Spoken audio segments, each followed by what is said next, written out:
Olga, I cannot be the second recording. It actually blocked it from me. Okay, okay, that's fine. Mhm.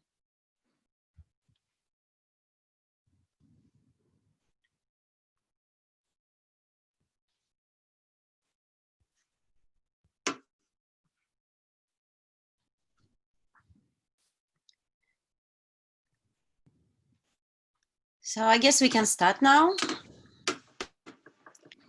So hello everyone to the third workshop in this series that is organized by the Center for Russian and East European and Central Asian Studies here at the University of Pittsburgh. We are very grateful to the center and their support who helped us to organize this workshop series for language educators. We also would like to thank the Center for Less Commonly Taught Languages here at the University of Pittsburgh for organizing and paying for the interpretation, ASL interpretation. So I just wanted to remind you, we still have one more workshop coming this Friday at 4:30. This will be the last workshop in the series, and it will be about projects in language classroom and project-based and community-based language learning in online environment. We will post the link to our post-workshop survey in the chat box at the end of this workshop, but we are also going to keep a link to our post-workshop survey in our folder. So after this session tonight, you will receive an email with the recordings of this webinar and also with the link to our Google Drive folder. There you will be able to find some additional resources, links, and also the recording of our sessions.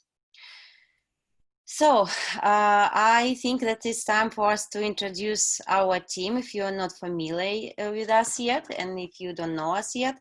So my name is Olga Klimova and I teach at the University of Pittsburgh in the Department of Slavic Languages and Literatures. I'm an acting director of the Russian program here in the Slavic department, and I also direct the Startalk Summer Language School through the Center for Russian, East European and Eurasian Studies.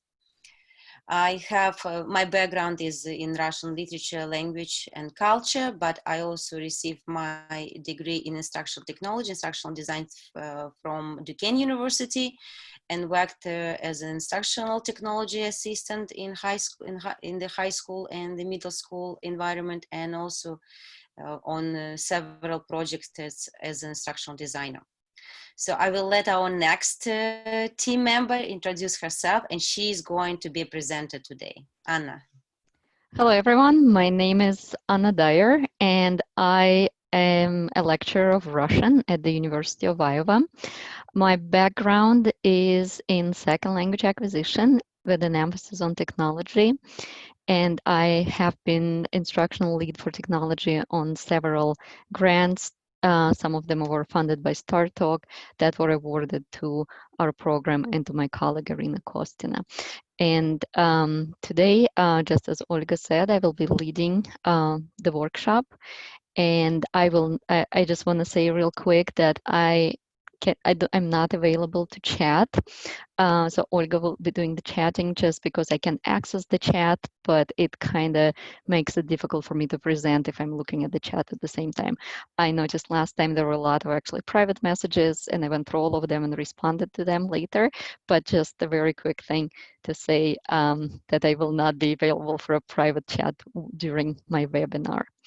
And I would like to ask our next team member to introduce herself, and that's Dagny Felker. Hello, everyone. I'm Dagny. I recently graduated from the University of Pittsburgh with my major was linguistics and Russian, East European, and Eurasian studies. I've been helping out with this webinar series, and my role today is kind of to keep track of the technology and the ASL interpretation. So if anyone has any issues seeing that or with any of the technology, send me a chat and we'll figure it out. Yeah, Anna. Yeah, Thank you. And you see the names of our interpreters here. It's Amber and Sarah. There will be switching about every 20 minutes. So Dagny will ask me to stop my presentation for a little bit so they can easily switch. Now, if you remember last time, I was telling you what's the best setup for the screen. So if you see the video feed blocking part of my presentation, remember you can just simply click the escape button or exit the full screen mode, and it will be nicely arranged on your screen. Also, remember you can hover the mouse over my video if you want to have it pinned so it doesn't disappear. And that will be the first one that you will see in your video feed. All right, let's get started. So today, our topic is engaging students, and we're going to look at various ways to create interactive vocabulary and grammar activities and really kind of go beyond just the vocabulary and grammar and just look at how to create interactive activities. Now, there will be a lot of interactive things going on in this webinar, so hopefully nothing crashes, and if it does, simply come back using the same link. We really hope there will be no Zoom bombing going on, but if it does, then you will receive an email from us. So if it just like crashes, just come back using the same link that you used today. So, but hopefully everything will go just fine. All right. So first of all, I would like to talk through what I'm going to be teaching to you today, because some of you might not need all parts of this webinar. Maybe you really know something very well and you can skip this part. So first, we'll start with a general discussion.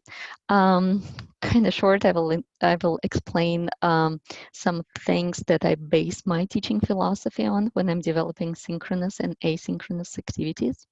Then we'll go through a lot of the interactive online activities, quiz-like vocabulary activities, something else. So basically this part will work for everyone. Yeah, because we can use these tools on any platform actually in any subject, not only in the language subject. Then we're gonna go into interactive PowerPoints. So the PowerPoint that you saw me present with last time was an interactive PowerPoint. So I will be teaching you how to create some of the features that you saw last time. Once we go through the design tips, we're gonna take a quick 5-minute break just to recharge. And then we're gonna go into the interactive elements in PowerPoint where I actually will be showing you how to create them. And finally, I will show you how to create some of the activities in Canvas. And that's a learning management system that our university is using and many others too. So if your university is not working in Canvas, that part might not be as probably useful for you, but still all of the LMSs.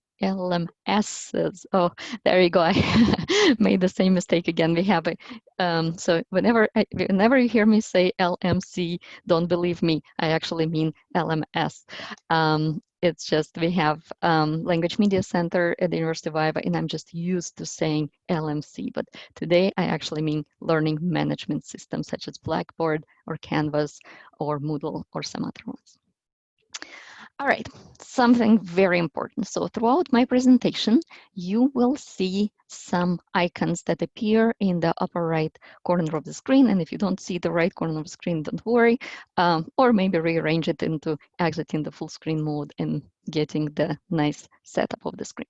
So when you see the demo sign, it means I will show you something. I will kind of show how it works, but I will not go into much detail. This webinar is more of, well, I'm showing you everything I can, and then later you can kind of go and look into it in more detail on your own. Then where we see the interactive sign, that's where I will want you to do something. Now, participation is optional for 2 reasons. First of all, we have a lot of participants. Actually, how many we have already? We have 173 participants already. So if you all will be trying to log in into some program online, it might just crash. Another thing, most of the time you will have to be accessing it on a separate device, such as a smartphone or a tablet or If you probably have two screens, you can do it. But if you're only using one notebook, I would like you to actually avoid switching between the screens because you can lose some of the things that I'm explaining. So in that sense, participation is optional. Then when you see the live, that means I will come out of my PowerPoint and actually will be showing you in real time how to create something in PowerPoint. Then you will see this practice sign on some files. That means that you have access to this particular slide on our Google Drive folder. So if you go here, today is June 2nd. So you will see here are the practice files. Now you can download them now, or you can download them after the presentation. Again, if you're very proficient with PowerPoint, it probably will be easier for you to switch around. And if not, then probably just leave it till later when you can rewatch the recording of this webinar and kind of work through the practice file on your own pace. But basically you have access to them. Also, during the webinar, I will be sharing some links and they will be shared in the chat, but you also have access to them right here. All right, so that's it. And final message. Now you will only see this red exclamation point once in my PowerPoint, right on that slide, where I'm explaining that there will be no troubleshooting during this webinar.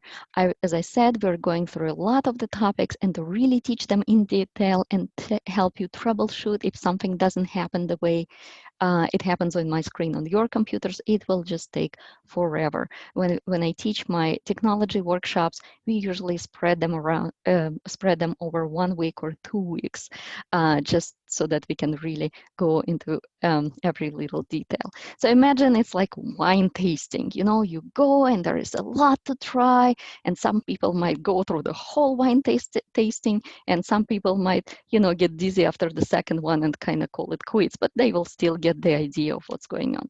So let's think about it this way. All right, so let's start. We'll start with the general discussion. And the general discussion is not based on a specific theory. It actually is based on my kind of teaching philosophy and the foundation for my teaching. So first I will start, or will continue, the discussion of asynchronous and synchronous activities. So here we have different aspects of teaching. Yeah, so it's like self-assessment, practice, collaboration, content. So something students have to master or at least get practice with in some way or another. Now this all is happening at home or asynchronously. And then that all leads to communication that happens in class or synchronously. So basically what we do asynchronously or at home has to prepare the students for what we do in class. Now, it does look on the screen that asynchronous part is much bigger than the synchronous part, but we really need to strive for a balance. It's more the continuity of tasks that's what's more important. For instance, if in my classes we discuss a text, and I'm talking about online classes right now, first I ask students to read the text at home and listen to my file. Remember, I was explaining to you how it works, so they listen and read at the same time. I ask them some comprehension questions just to see that they get the gist of the story. Then I actually ask them to make a recording. They have to read the text to me, and that all happens before they even come to class. So by the time they come to my class, I can talk to them about this text, and I can create various activities. We can discuss the text in groups. We can, I can divide them and do the role plays. But the main idea is that they're prepared with the text when they come to class. Yeah, and in terms of time, I kind of try that it's equal, so they don't get too overwhelmed with the asynchronous activities. All right, so let's take a look of how we can present asynchronous content. So for reading, we can ask them to read the text, or we can ask them to read an annotated text. It's a text where we either provide like some vocabulary annotated, or we may be just highlighting some important ideas, or we add pictures to add the understanding of the text. So whatever way we annotate them, we just help students with the comprehension. It can be an interactive text. Maybe they have to click something and something will happen, or maybe there are some parts blocked off and they have to figure out, so we make it interactive by using the technology. Or, as I said, one of my favorite activities is to make them read and listen at the same time. Listening, simple audio files, audiobooks, recordings of native speakers, culture, authentic sources. Right now, as bad as this pandemic is, it has opened access to a variety of authentic resources. Galleries, libraries, theaters have opened access to a lot of the things, and students can easily access them online. And I think at least there's something good coming out of this pretty bad situation we're in. Interactive resources. A lot of teachers create interactive resources based on culture, and they either share them, or you can purchase them, or you can create your own. Culture projects. Students love them most of the time because they get to learn something new and present it to you or to the classmates. Grammar, tables. We cannot get away from them, at least in languages like Russian. Handouts, tutorials, whether you created them or somebody else. And again, interactive content that we can create or use something that's been created already. Asynchronous for practice opportunities, for writing, real-life simulations. And here I'm using the word simulation instead of a role play, because sometimes the tasks that we want them to do go beyond just a simple role play format. So here, for instance, for something small, we can ask them to write an email to a professor and explain why their assignment will be late, of course, in a foreign language. So that would be a little role play for a real life prompt for writing. They can lead blogs or diaries. They can write essays to some, hot button topics, or they can be simply answering questions. Let's say you ask a question and they have to write 2 or 3 sentences to respond. Vocabulary, online flashcards, interactive PowerPoints, games, video tutorials. Grammar, interactive exercises, tutorials with connected practice. Speaking, they can make recordings. They can simply converse with people, or again, simulations. Again, I go beyond the role play. For instance, for my students, I sometimes ask them when I'm teaching face-to-face, actually. I put them in groups and I give them a task. It can go over 1 or 2 days, depending on the level of the students, where I ask them to prepare a video guide of Iowa City for the Russian guests that are coming to visit Iowa City. And we always used to have people coming, scholars from Russia or from other, Russian-speaking countries, and that type of a task can be a real life task, but I use it in teaching. So things like that. And again, it goes beyond the role play. So I use the word simulation. Hold on, I'm gonna switch.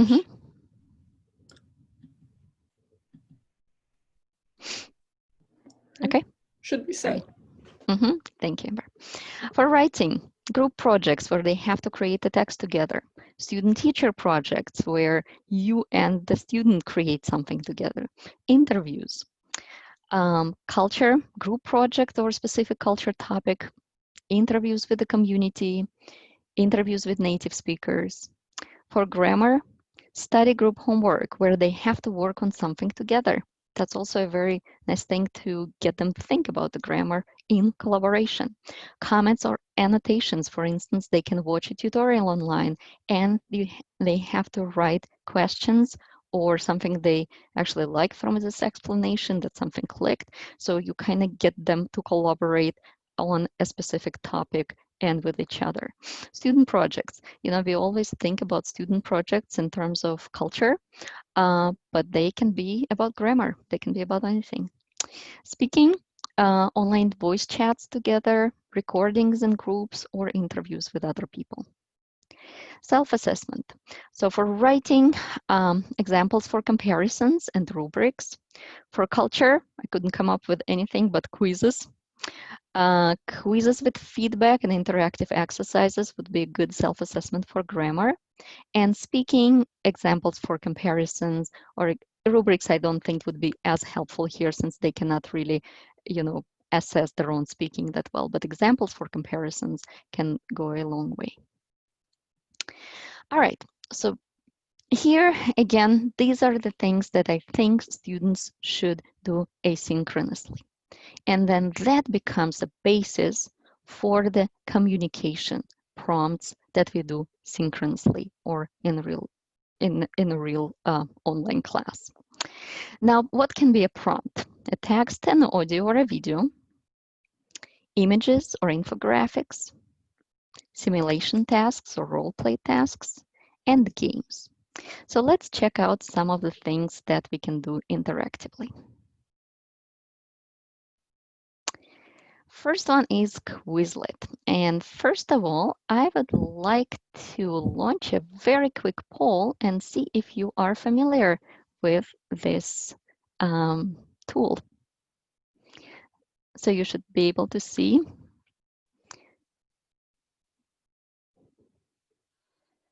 in a second the results. All right, fantastic. So you can see that people know that we can use it for the vocabulary. I think you should be able to see it on the screen. Okay, so that's fantastic because I was making a point that it's an online tool for practicing vocabulary that everybody knows.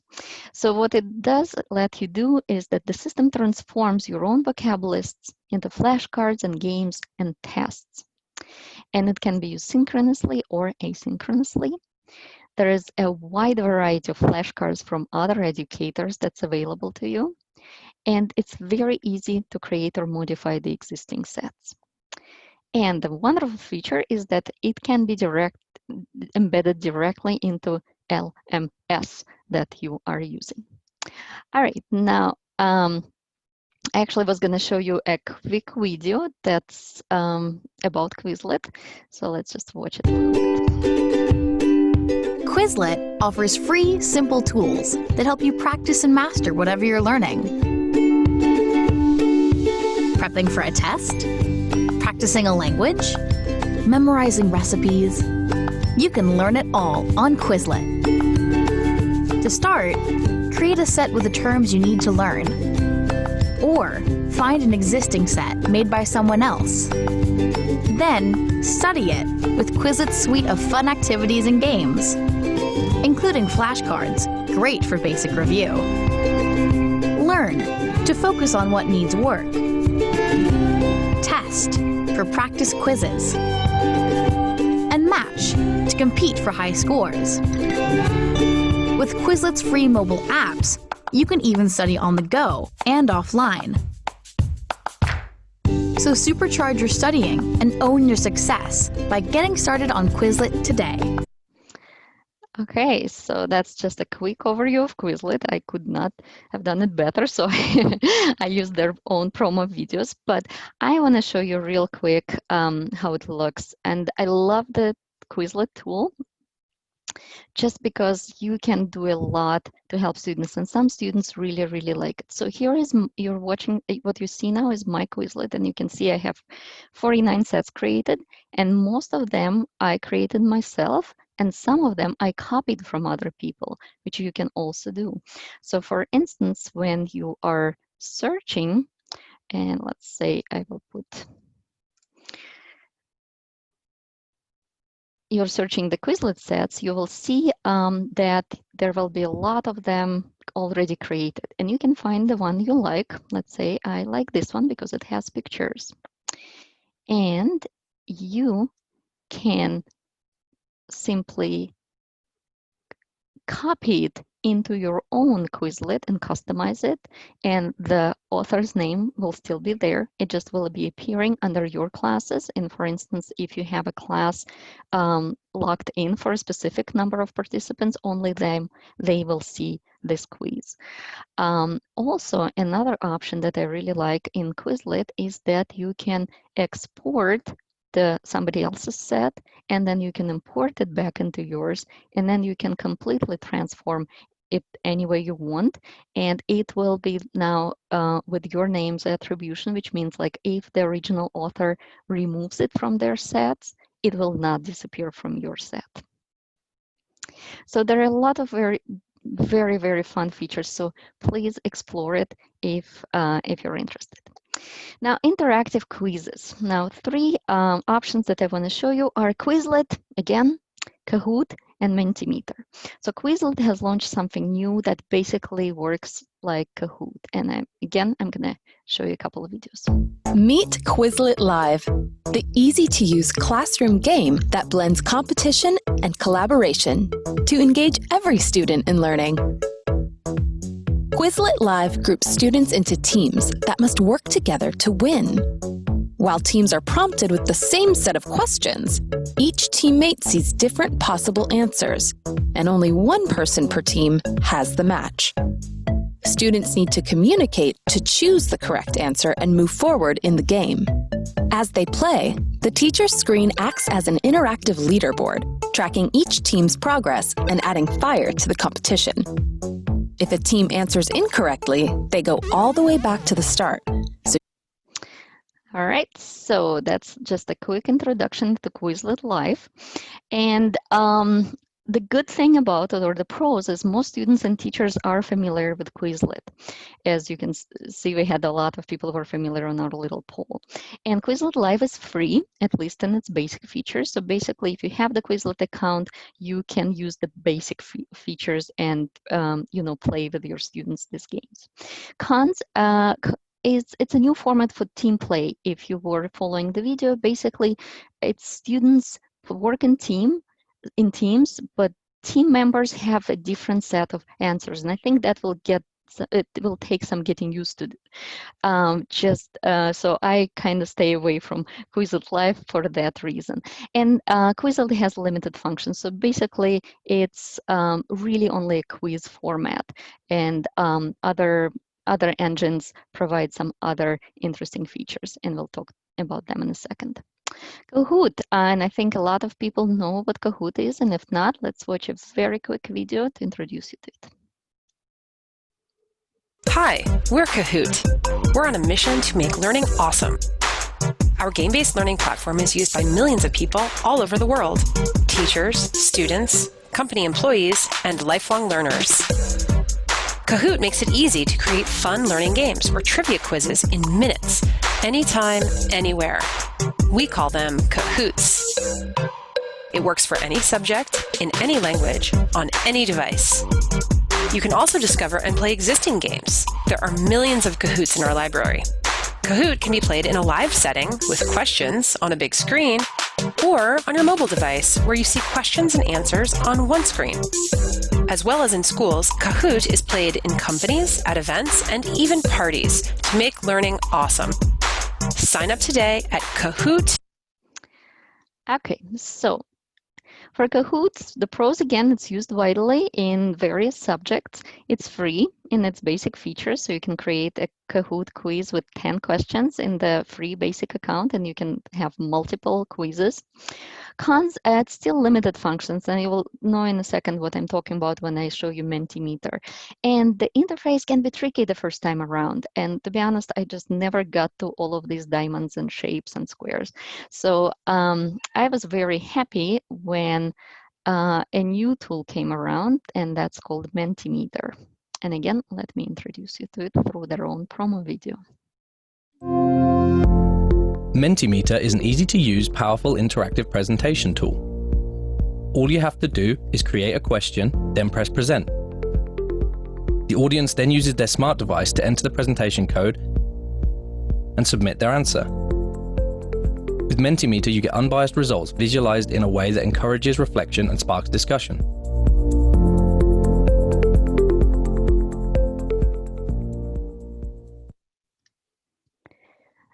So I personally really like Mentimeter because it has a wide variety of functions, and I will be showing you examples today.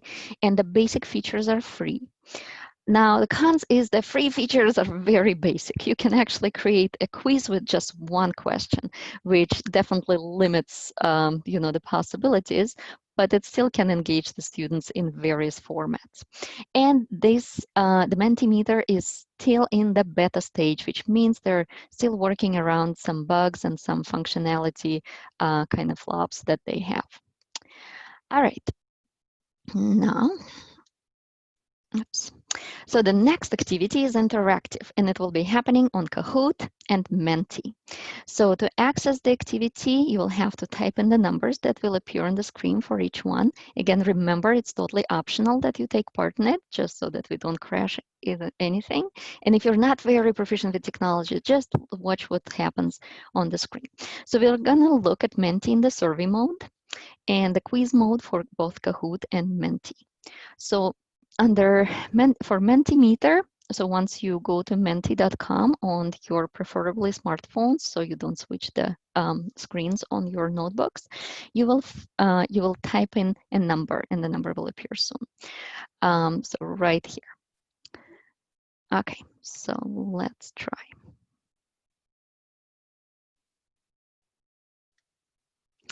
Okay, so please go to menti.com, use the code, and please tell us, what language do you teach?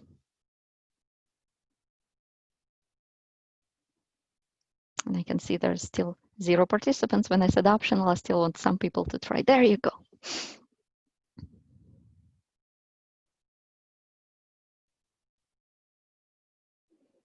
All right, fantastic. So basically, as you can see, it's creating a word cloud in real time.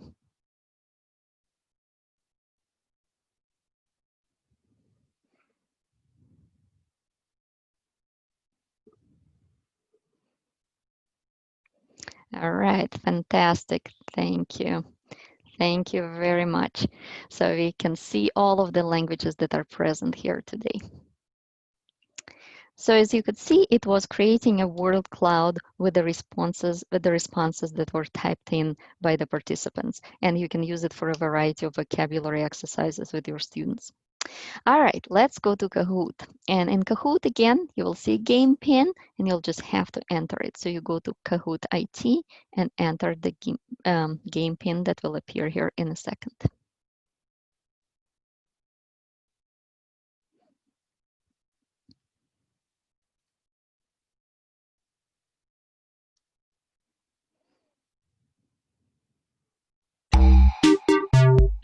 All right, please type in the number.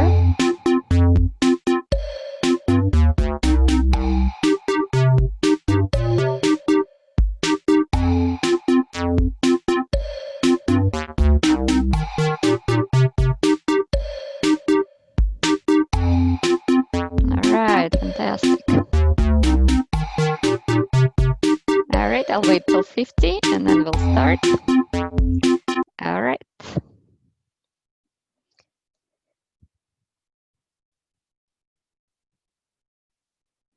In Russia, daisies are traditionally used to. Select your answer.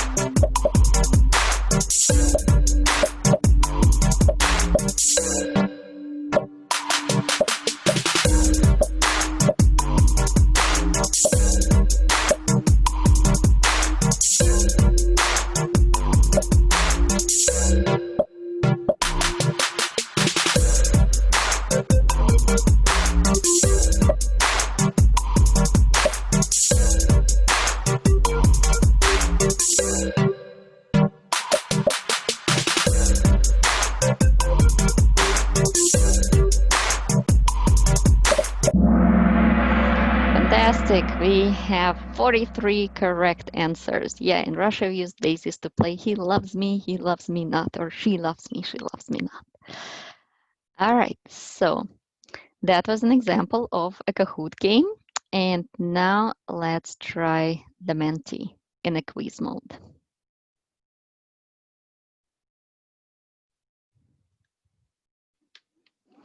Okay, so now you have to open a new window and go to menti.com. and use a new code. All right. I have a lot of people here. Let's start.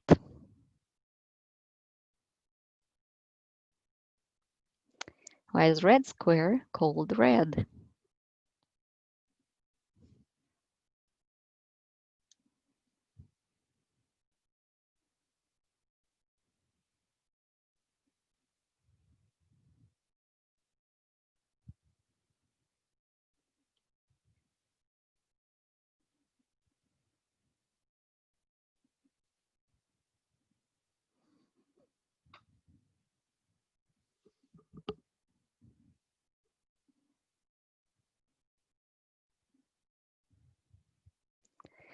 There we go. So here we have a correct answer. Red has nothing to do with the color red. There is not much red on the actual square, but the red square used to mean a beautiful square in Old Russian.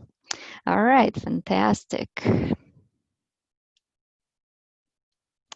All right, so these were the examples of interactive quizzes. Now let's try Flipgrid. And you know from my last webinar that I love Flipgrid because you can see their posts and they can comment on each other, and it all is a real, a simulated communication, yeah, face-to-face, where they can see each other. Again, not all students love it, but most of them do. And actually in the online, remember how I told you my students did appreciate that opportunity to see each other because they did miss each other once we started this online experience. Now, if you don't know what Flipgrid is, another promo video for you.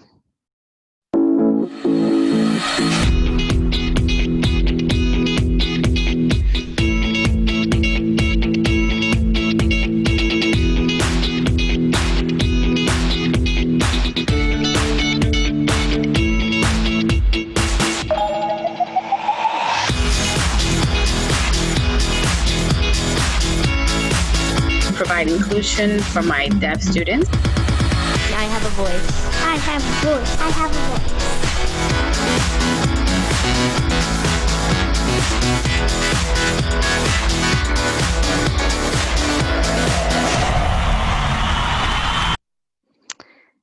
All right. So here is the Flipgrid, and we're going to try it out too. So our task would be to record a very quick video of you introducing yourself and telling us what you wanted to be when you were a kid. So how are we going to do it? First of all, there is some limitations. So only users with Microsoft or Google accounts can be part of the Flipgrid. So for instance, the University of Iowa is a Microsoft-based one, so we can use it. You don't really need to create anything right now if you don't have either of them. For whatever reason, just watch.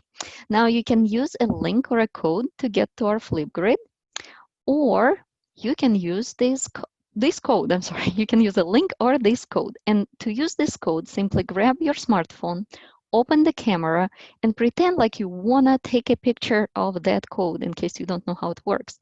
So your camera, most cameras automatically figure out what to do, and they will ask you if you want to open the link. So just go ahead and open the link. So use either the link or the code to get into our Flipgrid. So here is our own Flipgrid experience. So if you are a kid, what you want to be. Now you can already see my response, and to add your response, find the big green button. It's going to be huge on any device that you're using.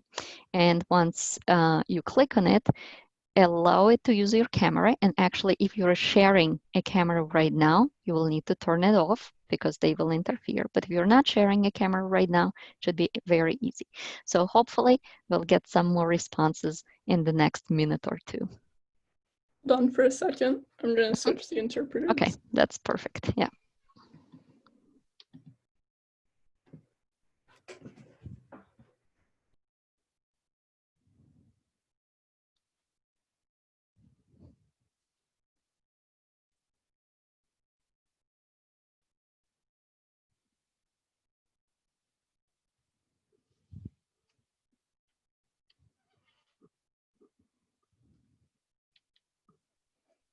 Can you say the code again, please? Yeah, absolutely. And actually, I would like to ask Dagny if you can also send the link. Yeah, So here I is just something. did. Okay. Yeah, good call. I should have left it on the screen for a little bit longer.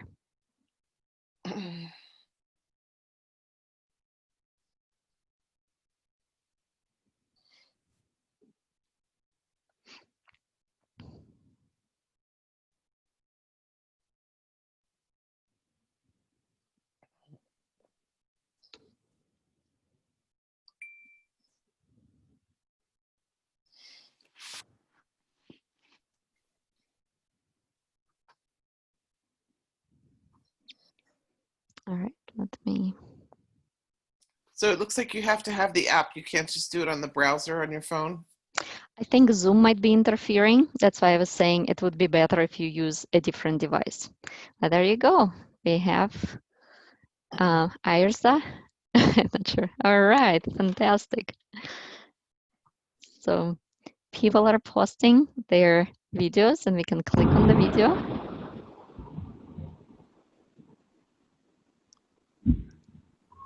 Hi, this is Erza. When I grew up, I wanted to be a doctor. Wonderful.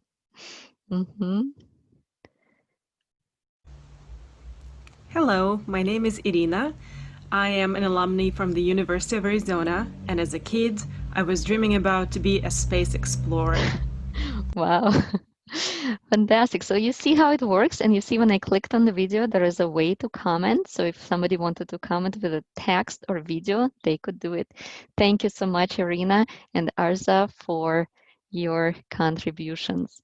Yeah, so for the rest of you, if you want to practice, that link is still open, and you can keep adding, everybody with the link today has access to it. All right, another cool thing I want to show is called the Wheel of Fortune. And I love it. You really cannot do much with it, but it does kind of break up our routines. For example, I love doing role plays with my students. And then I ask, so who wants to volunteer for a role play today? What do I get? Nothing. In class, I'll just call on them, or they just start looking at each other and somebody will volunteer. But in the online experience, it was worse. Everybody was hiding, and not wanting to volunteer to be on the full screen. So what I would do is I would open the wheel of names. I will add the names of the participants, and I would always do it before the class. And then it was the fate that was deciding who's going to do what. Or here, I'm going to show you an example from my oral quizzes. For the oral quiz, they have to do a role play at random. And in the real life, they just grab, a piece of paper, whichever topic is there, they have to present on this topic. But here, I was using this wheel with all of the topics. So that's how it worked.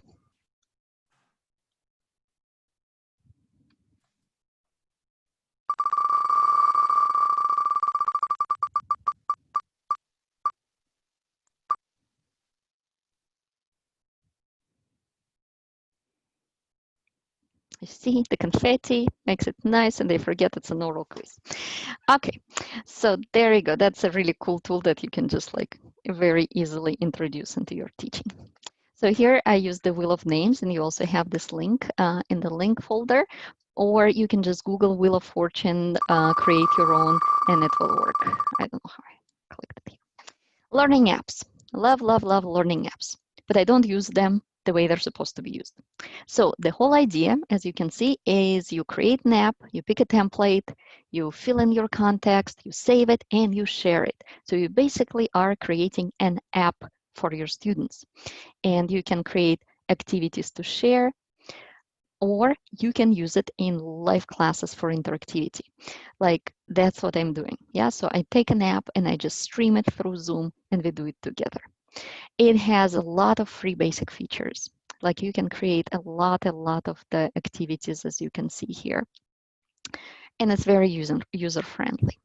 So once again, I'm showing a lot of the activities that you can do, or you can just go to learningapps.com and check them out. Now, we're gonna do one together.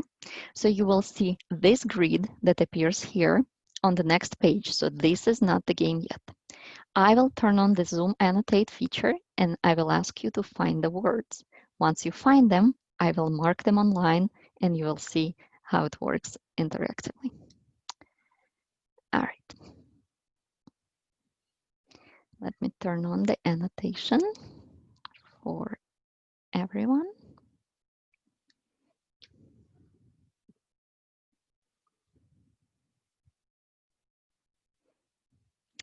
All right, so please find the word. Once you find it, highlight it. There you go. There's Zoom. Fantastic.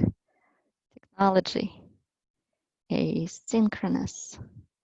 Computer. You guys are so fast. There's a webinar. Fantastic. And I can see the synchronous. Great job. That was fantastic and quick. And you can use it for something like vocabulary review or anything else you can come up with. All right, fantastic. Yep, I need to clear it now.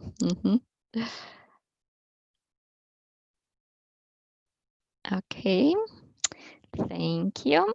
I'm gonna disable participants annotation now and remove everything else that's here. There we go. Okay, as you can see very quickly, and as I said, again, there are so many different things that you can do depending on what your task is. All right, Padlet. I love Padlet. And it's free in basic features, but you can only create 2 Padlets. So I keep switching my Padlets around. I showed you the example here, but you can add images and videos and texts to your gallery, and it's great for collaboration. So again, very quickly, promo video for Padlet.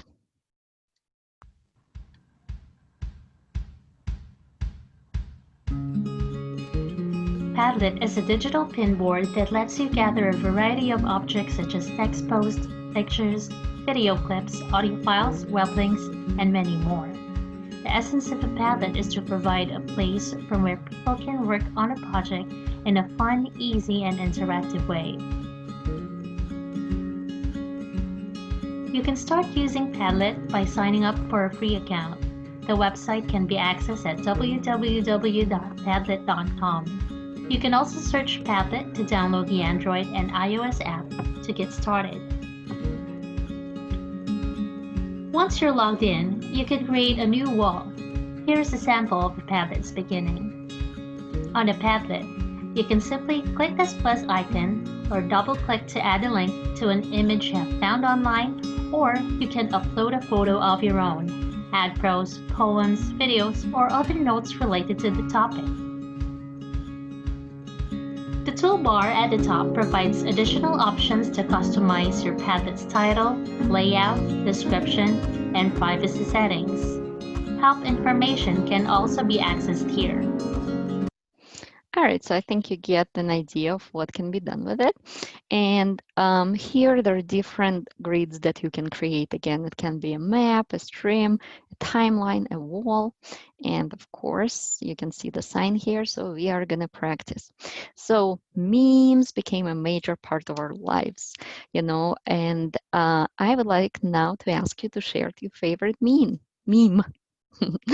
And to open our Padlet, you can either click on the link, hopefully it will be shared now via chat, or scan this code. And once you get to the Padlet, get to this pink button to share your meme. All right, I'm gonna leave it for a little bit so people can scan. And I think the link is being shared in the chat, or also it's available on the on Google Drive.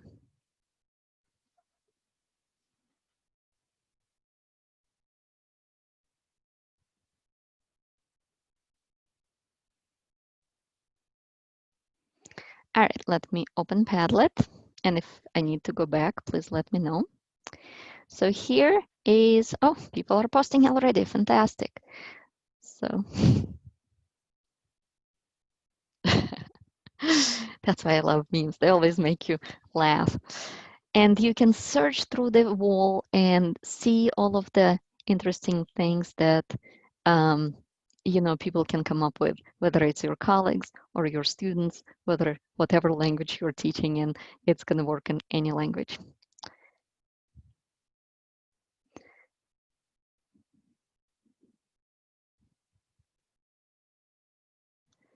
All right, fantastic.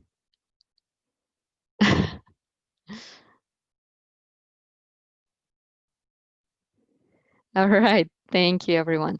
So again, this Padlet link, is available if you want to kind of look through it and practice with it later. And I'm just going to keep going so we hit on everything that I was going to teach you. So here is a Padlet idea. So just recently, the Lead with Languages company launched this 30-day World Language Challenge, which we can steal and use in our classes. For instance, you can randomly give your students a Padlet idea. For instance, day 4, here's your favorite food, and ask them to either take a picture of your food or take a picture of just something where their favorite food is written with a word. Yeah, and they don't really need to show their face if they don't want to, as long as we all can see the word written out. So that's an idea. Speaking about memes, we can create memes ourselves, or we can ask our students to create them. Now, here is a short video from Capwing. Again, it's a promotional video, so check it out and pay attention. In the video, there will be something happening, and I'm going to talk to you, something that's not part of the video, and I'm going to talk about it as soon as the video is over. All right, let's check out what you can do with Capwing. Oh, never mind. There you go. And there is no text.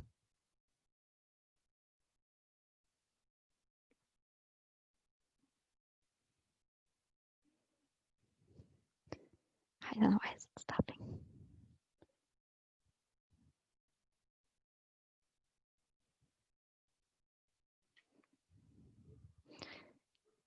All right, so let me go back one more time. Something didn't go right, but all right, let's try it.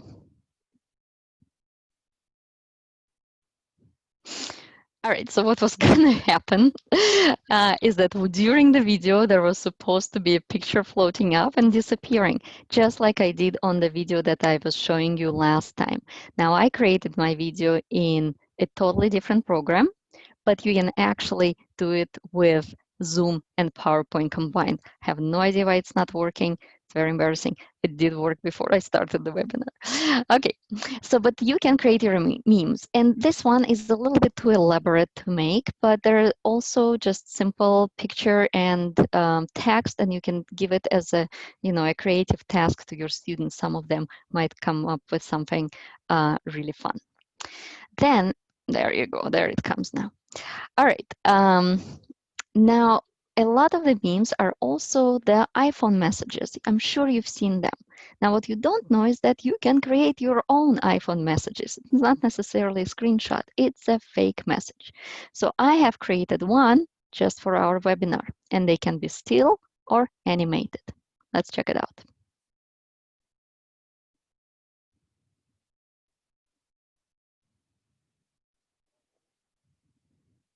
Okay, so as you can see, the animated one goes fast. And I was trying to add some humor into it. I'm not sure who is watching me now and who is not, but we all know what happens during webinars. But you can create something like that for your classes, just to spice it up or to introduce a new vocabulary.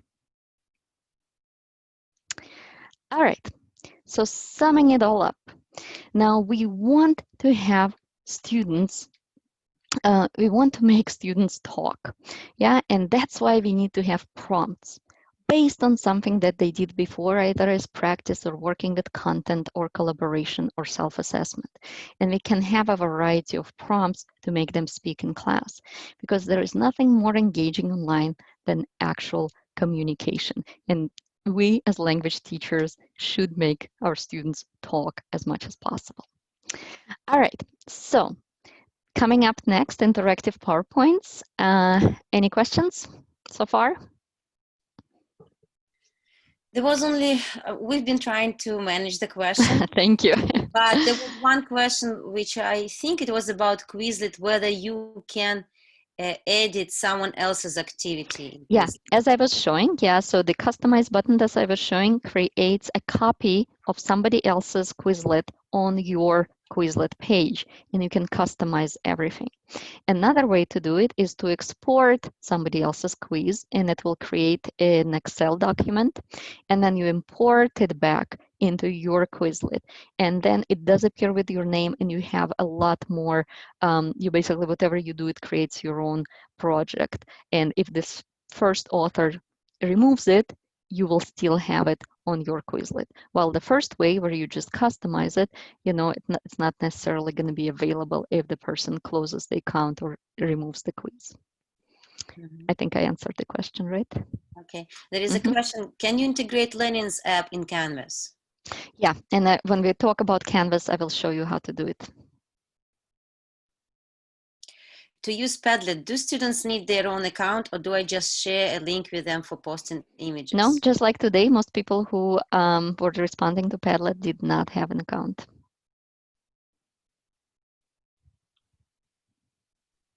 You need to have an account to create your Padlets, but to participate either in Flipgrid or, you know, you just need to like have the link. I think Flipgrid does need you to kind of log in with your email, but everything else is pretty straightforward. Okay, thank you, Anna. All right, thank you. All right, before we go to our break, let's start at least talking about the interactive PowerPoints.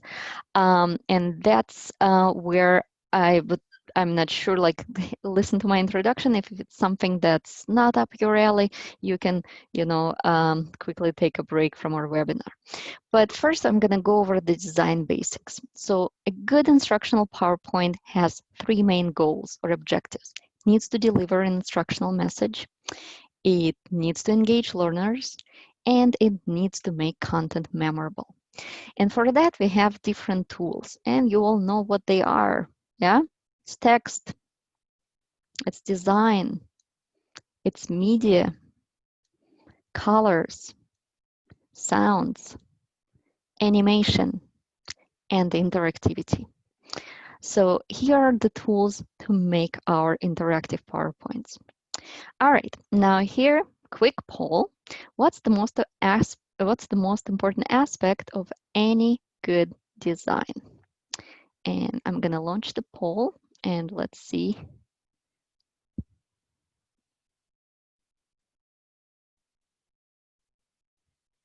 All right, the polling is going on. Thank you, everyone. All right. So here we can see that consistency got the most responses. Well, let's see. That's the correct answer, because consistency is key. Great job, everyone. Now, design basics in terms of the text. Sometimes we want to make it look cool. We have so many cool fonts.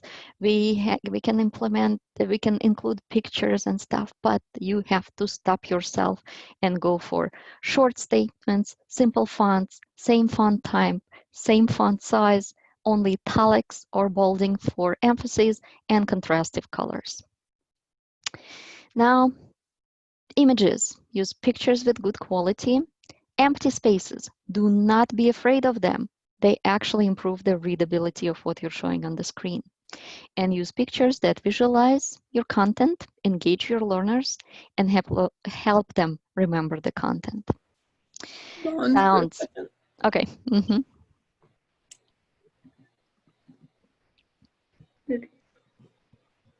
Sarah? Good? Okay. All right. Sounds. Do not use sound effects. Like, actually, PowerPoint gives you a lot of sound effects. Maybe you don't know about it, but it does. But it's important that you only use them to illustrate your content. That's it. If it doesn't illustrate your content, don't use them at all. Colors. Use colors only to highlight something important. If you use color coding, use it consistently. Select colors with high contrast, and do not use bright colors for background. And the research shows that the best color combinations are white on blue and black on white and white on green and blue on white. All right, one more quick poll. What can be animated in a PowerPoint? Oh, I'm still sharing the results. All right, there we go. And multiple answers are correct.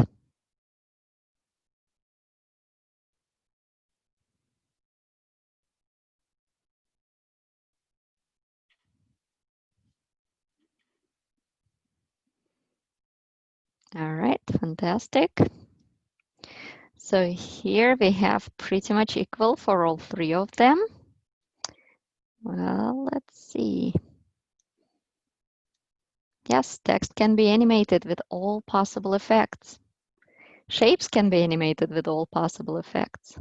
And so can images. Also, images can be animated within PowerPoint or outside of the PowerPoint, something like animated GIF files, which can be simple animations or even videos.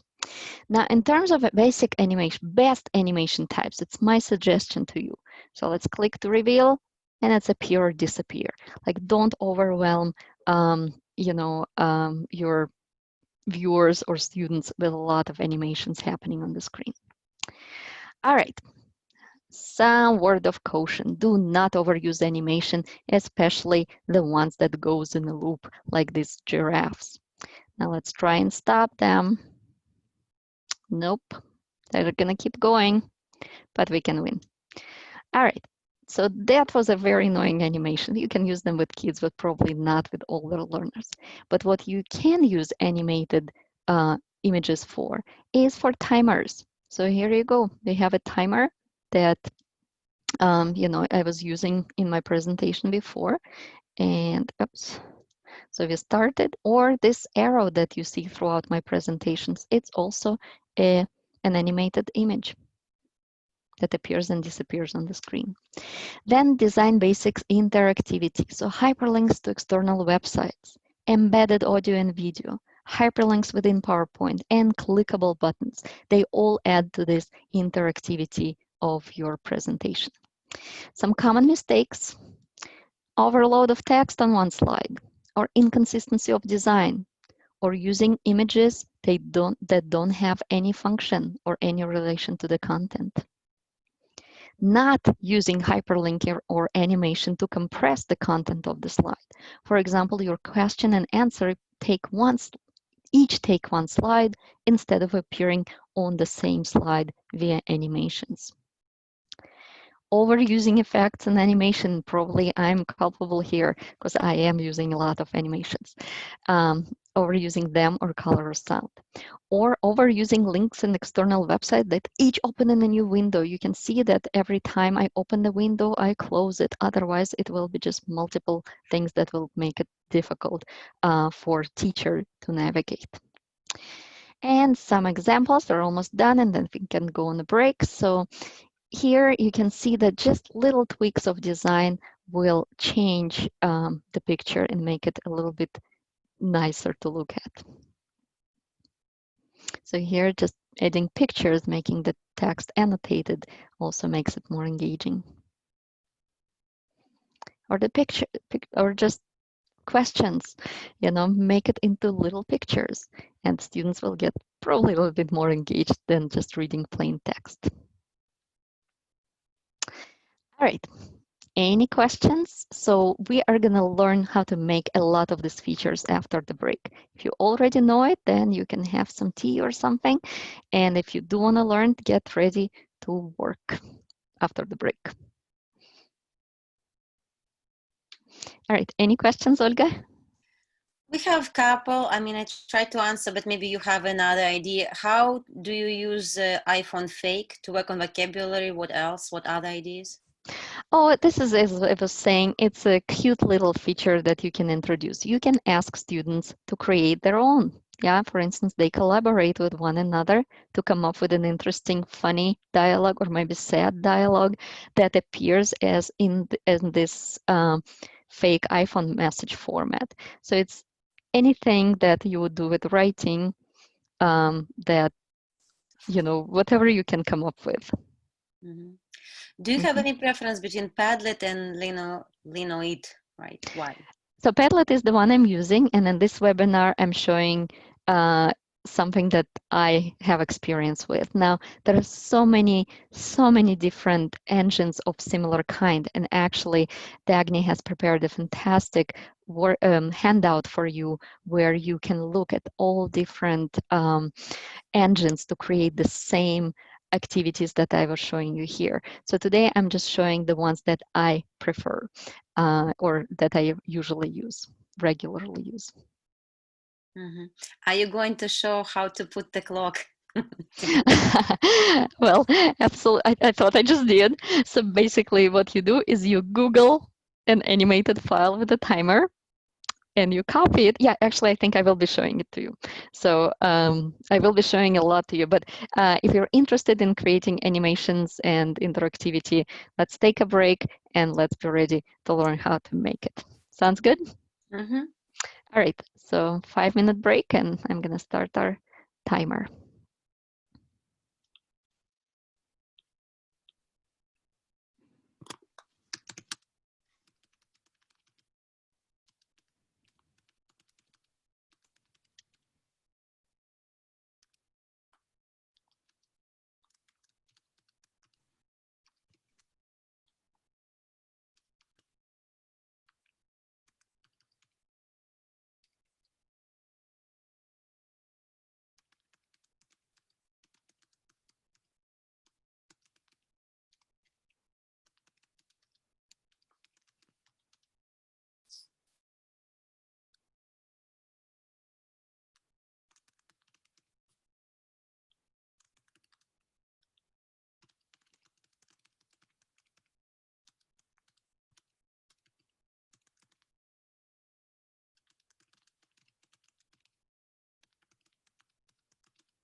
All right, so let's figure out how to create the interactive PowerPoint. First, a couple of words of caution.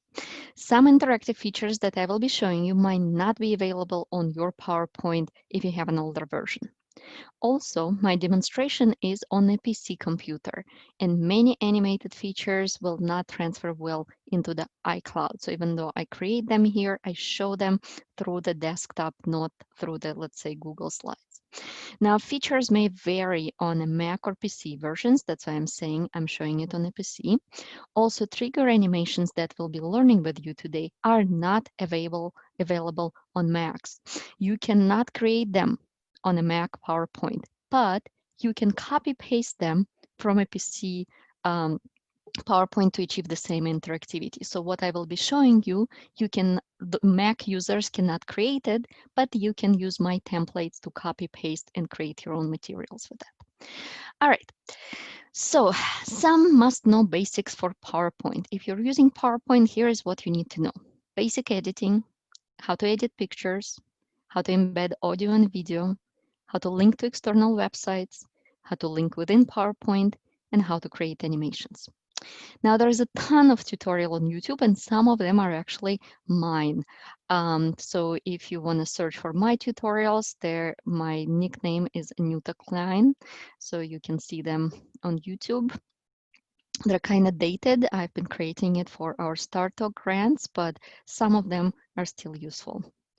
Also, I'm going to say that if you're teaching Russian language, and so far the majority of our participants teaching Russian, I have some tutorials that go with the textbook Ruslan, if you're still using it, or it's a very, very basic kind of language tutorial for the beginner level of Russian. So check it out. Again, all links are available to you in our links folder. All right, so here we finally got to our live now thing. So I will be showing you how to create something. Again, if you cannot follow me, don't worry about it. Yeah, so really re-watch the recording later if you find something interesting. Selecting elements. It's a very basic editing thing, but that we need to know. If you want to select multiple things on the screen, you just Control A, yeah, I'm on the PC, or you select everything with a arrow. And to select just some elements, but several of them, you just press and hold Shift and you select other elements.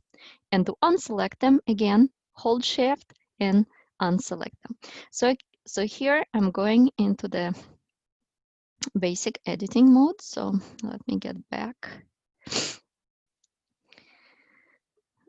I was right here. Okay, so you should be able to see the insides of my PowerPoint. Let's say I want to oh, I'm sorry, there's something going on the screen. All right, let me move things around. All right, there we go. So right now I want to highlight everything on the screen. So I have the Control A. So you can see everything's highlighted, but I only want these 5 elements. So I hold my Shift button and I start unclicking everything else that I don't need. Again, if it's too simple for you, just don't worry. But if it's something new, I hope that will be useful. All right, so as you can see, they're all selected and I can resize them all together and move them all together, or I can even add animations to all of them at the same time. Okay, and we can preview that. So that's the selection, selecting or unselecting. So next one is the selection pane. It's a very important feature, but not many people know about it. It can be found under the Home tab, and it allows you to see the names of the objects, rename or hide and show. So here is where it is, and I'll show you in a second. And you can show and hide and rename and rearrange. So again, I'm going to exit this mode. So here I'm going to Home tab, and I'm going to select, and I'm finding the selection pane. So right now you see everything that I have on the screen is highlighted here, is listed here, and I can show them all or hide them all. I can hide some elements. I can move them around, and I can rename them. So once you know how to do it, it's very easy to be working with multi-level of animations, as we will soon. All right. So the next one is editing pictures. So pictures, once you put in the picture, or you can use the print screen button on your computer, you can actually edit them right in the PowerPoint. So let's see, let me find the picture. And I like this one. Now here, I just copied the image and I pasted it right into my PowerPoint. But you can see, I'm going to close all that, but you can see that it has this Shutterstock title. So I click on this picture, and now I have this picture format available. Like the picture is not clicked, it's not available. Once I click it, it becomes available right here. And here is the crop button, and I just crop it to my liking. There you go. Or I can do a print screen. So again, if I go online and I use the print screen button on my computer, on Mac it's different, but I just captured the whole screen. And I come back to PowerPoint, and I have, this is the picture of my screen, as you can see, everything I see. Now I want just this one picture. So again, I go to picture format, I use crop feature, and that's all I need here. All right, so once I have this picture, you also can see that the picture format gives you a lot of the things. We can change the border around it. We can add some color effects. So this is basic editing that can make your PowerPoint look a little bit nicer. Now, animations. Let's get into them and why animations. I'm going to very quickly go over it because we're kind of I'm going over time a little bit. But that was the topic of my dissertation back in 2011.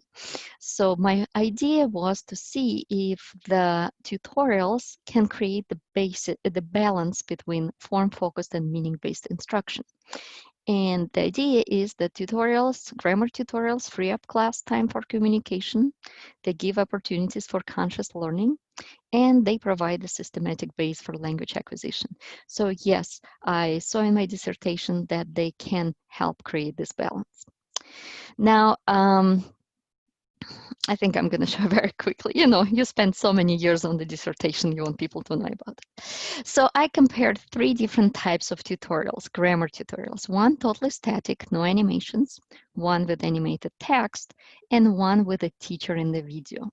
So here it's in German, and just because I could get more participants this way. And the teacher that you will see in the video is my colleague, Dr. Fatima Beg. And I hope she's here in this webinar too today. I told her I will be showing her. So here's a static tutorial mode. Let's take a look at the verb ankommen and how to use it in a sentence. First, you should separate the prefix an from the main verb. If you want to use this verb in a sentence, for example, to say in German, I arrive in August, you should first put the main verb kommen in its usual second position in the sentence, and don't forget to conjugate it. And finally, you move the separable prefix an to the very end of the sentence. Okay, so that was an example of a static one. So let me show you the animated one. And how to use it in a sentence. First, you should separate the prefix an from the main verb. If you want to use this verb in a sentence, for example, to say in German, I arrive in August, you should first put the main verb kommen in its usual second position in the sentence, and don't forget to conjugate it. And finally, you move the separable prefix an to the very end of the sentence. Now you have. And the third one was with a teacher. Let's take a look at the verb ankommen and how to use it in a sentence. First, you should separate the prefix an from the main verb. If you want to use this verb in a sentence. Okay, so the experiments that I did for my dissertation has shown that the test scores skyrocketed for all 3 modes. And the perceived difficulty of the test, like how difficult they thought it was, really, went down considerably. So, and that was a familiar topic for them. So the pretest was pretty bad, even though they have worked through it. Now, in terms of how the tutorials work, they all work, no matter what the what the format is.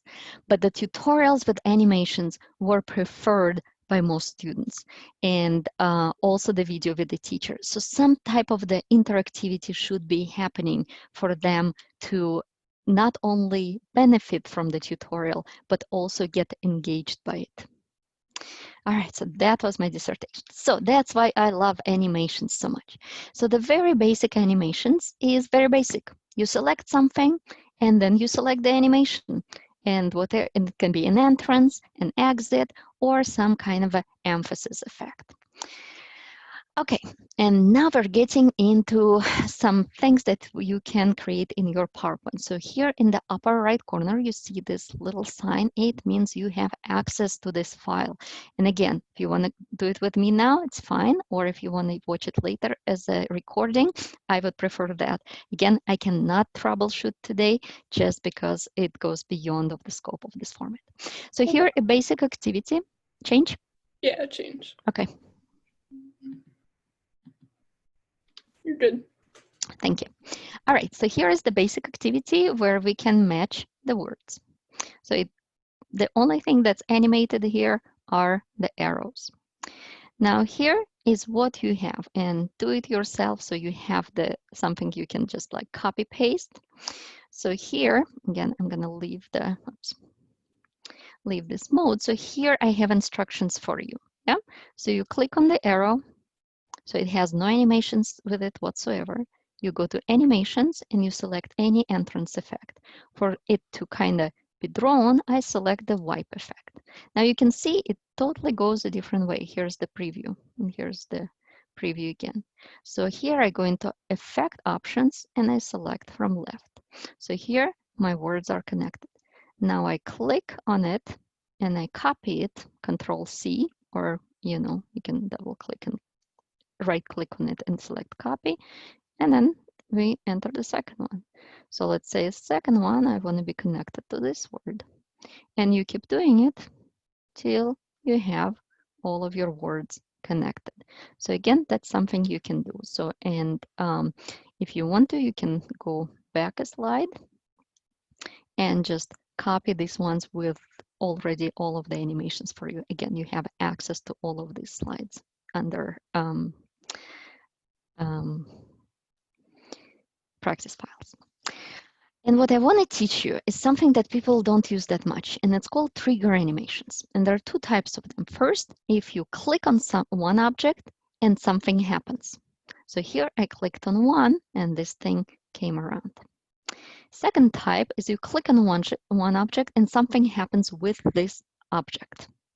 For example, it changes color from red to blue, or whatever it wants, whatever you want with it to happen.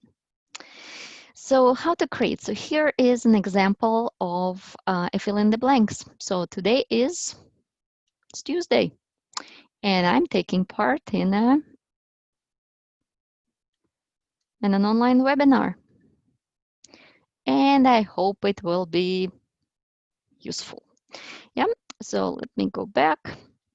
So now, let's say it's a text where people cannot really, so you can use it with basic animation where you click and it just opens one after another. But let's say you have a text where people can guess some things, but some things are more difficult. So let's say they can only guess the second part.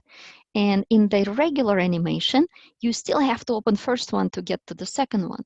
While here, I can open second one without opening anything else, which means there is a trigger for this button, and it's that same button. So I click on the button to make it disappear. So here are two templates for you to copy. So this one disappears on any click. So I can click anywhere on the screen and it will disappear now. There you go. Now if I click anywhere on the screen now again, it will just go to the next slide. See? There you go. But this one still is left unclicked because it only disappears when you click on it. Again, it has a trigger. All right, let's learn how to do it. So first one is a very basic one. So you click on it and you select an exit effect. Before we looked at the entrance, and this one is the exit effect. Let's say I want something fun. I want the random bars here. So it disappears by random bars when I click anywhere on the screen in the presentation mode. So here I clicked and it disappeared.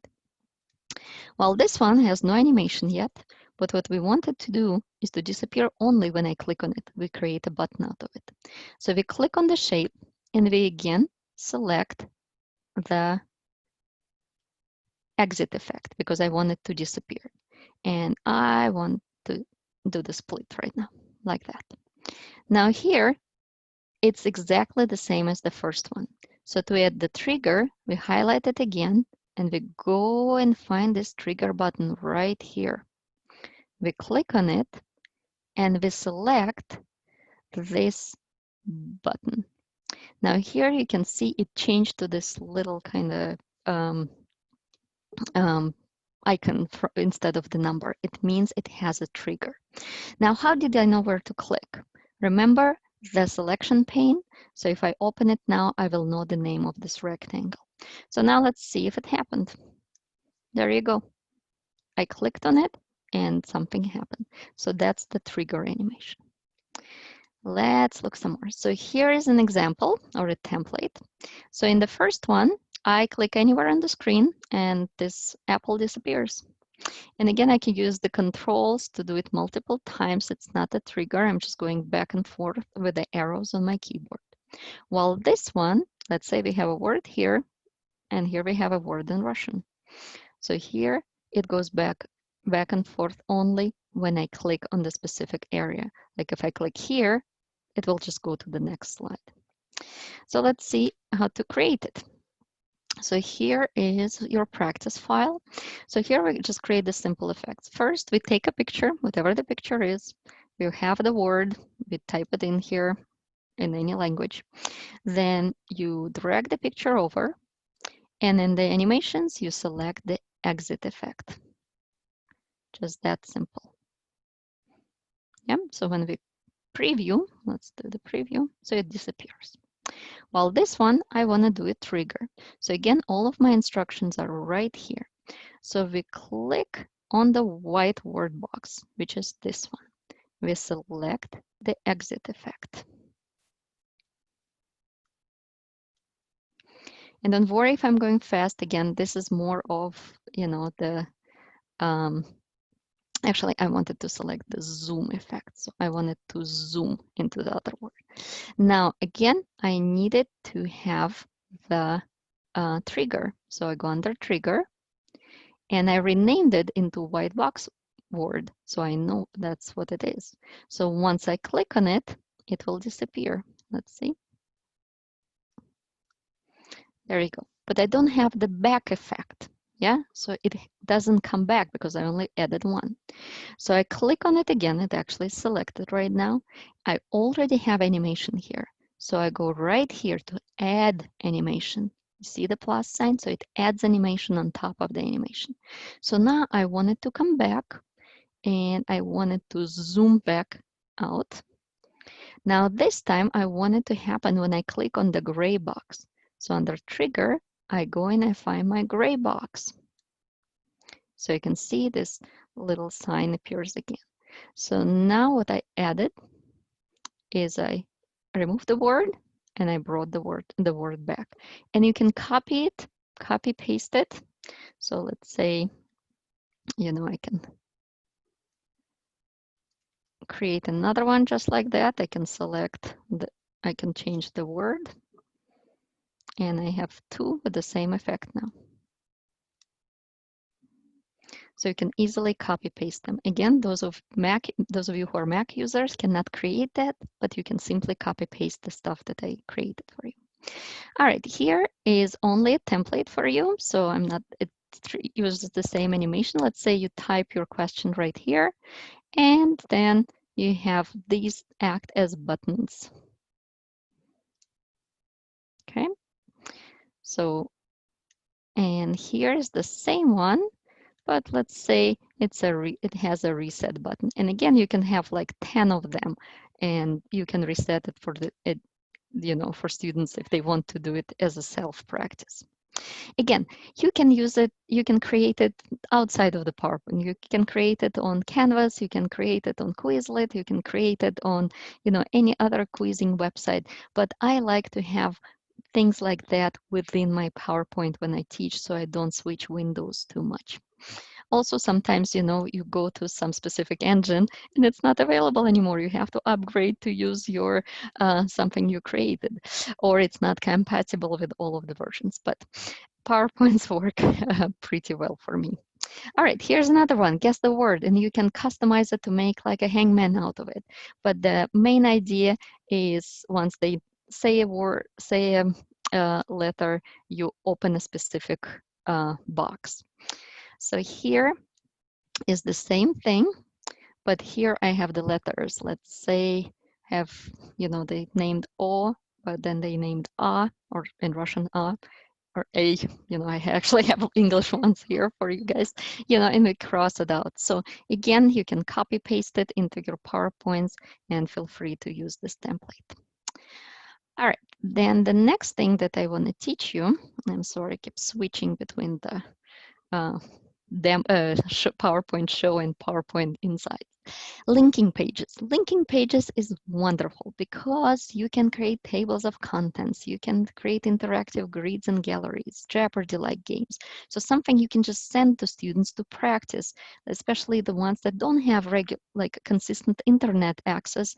They can just have enough to just download the PowerPoint and play it over and over again instead of relying on constant internet connection for something like Quizlet or something like that. So here it's very, very basic. You basically create a hyperlink within, like a link within your PowerPoint, and on your practice files, you can see that the contents are all completely linked together. So you can always go back to the contents and play around which one you want to use.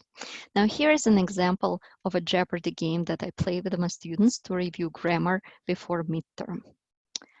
Okay, so here I have a grid that has different topics and it has different questions.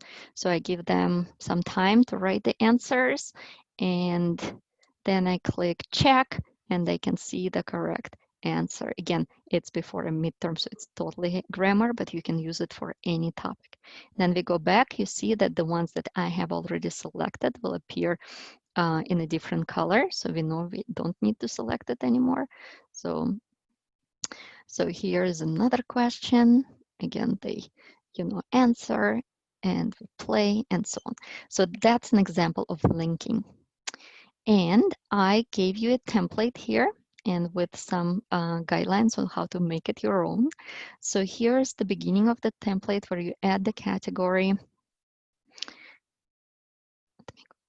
So you add the category and you can, let's say, add 15. Now it doesn't have the page yet.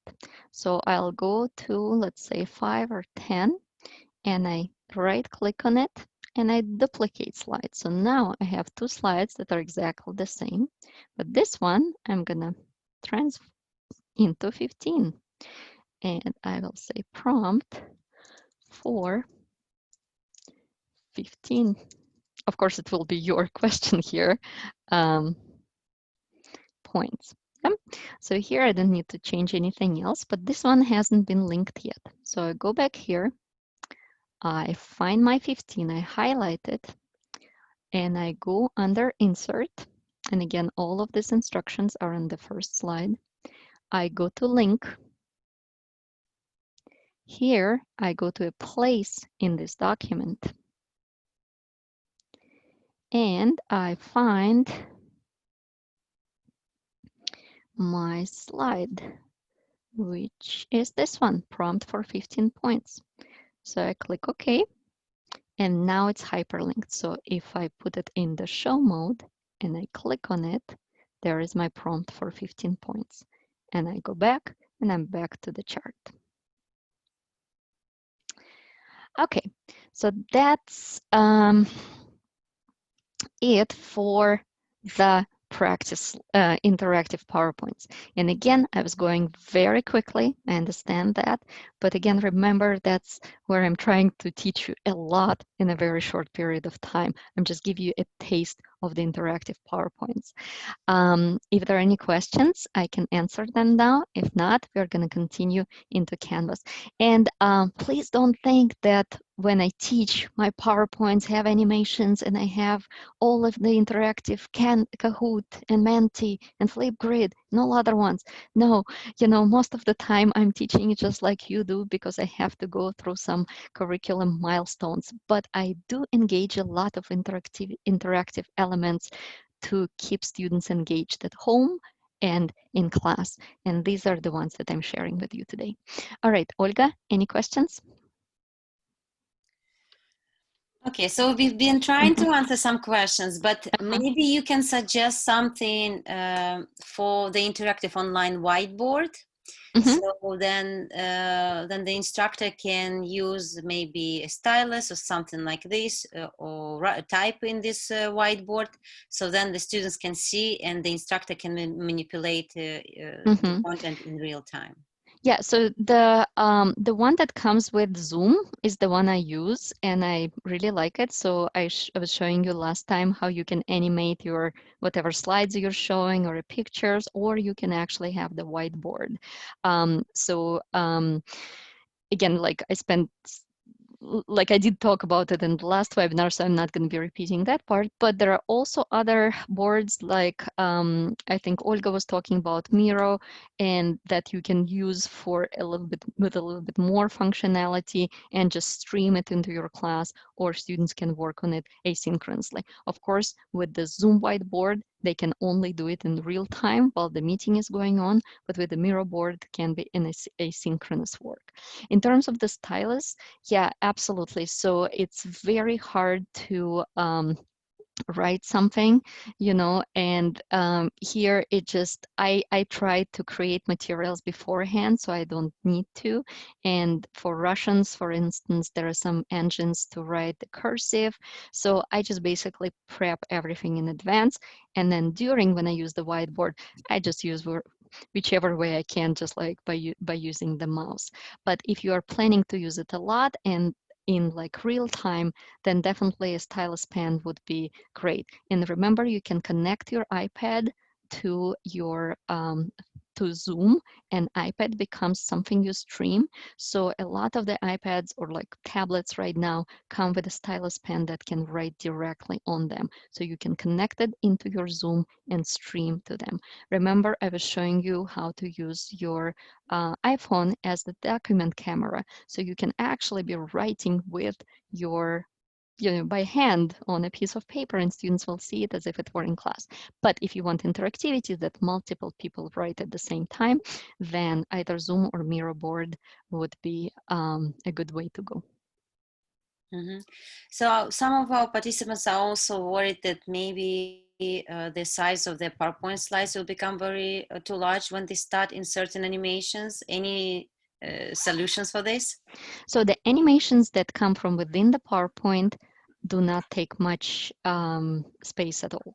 So PowerPoints become big once you start adding pictures. So pictures is the biggest, heaviest factor for PowerPoint. So animations themselves, whatever I was showing you, does not add megabytes or kilobytes, maybe just minor things. So that will be very easy. It's the pictures that add most of the weight of your files. Videos, usually I embed them from online, or if I embed them within PowerPoint, then again, it's going to make it very heavy. But animations themselves, whether trigger or regular animations, they don't change the size of the PowerPoint by much. Okay, thank you, Anna. All right, so now let's go to LMS, Learning Manage. Oh, switch? Yeah. Okay. All set. Okay, perfect. And I hope I'm not talking too fast. At some point, I'm trying to slow down, but just, motion to me. All right, Canvas is the learning management system, LMS, that I'm going to be talking today about. Now, right now, I want to ask you what LMS you guys are using for teaching, if it's Canvas or Moodle or Blackboard or Google Classrooms or some other ones.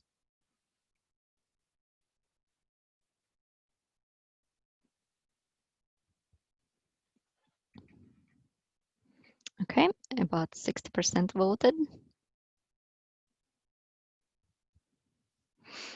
Okay. I will end it at about 75%. Or actually, it stopped itself. All right, so let me share the results. Actually, half of you are using Canvas, which is great. It will be useful for you, what I will be showing. And then the rest of you are using Moodle, Blackboard, Google Classrooms. Now, what I will be showing will not be, it's not something you directly can take into these LMS systems, but, oh, let me stop sharing the results.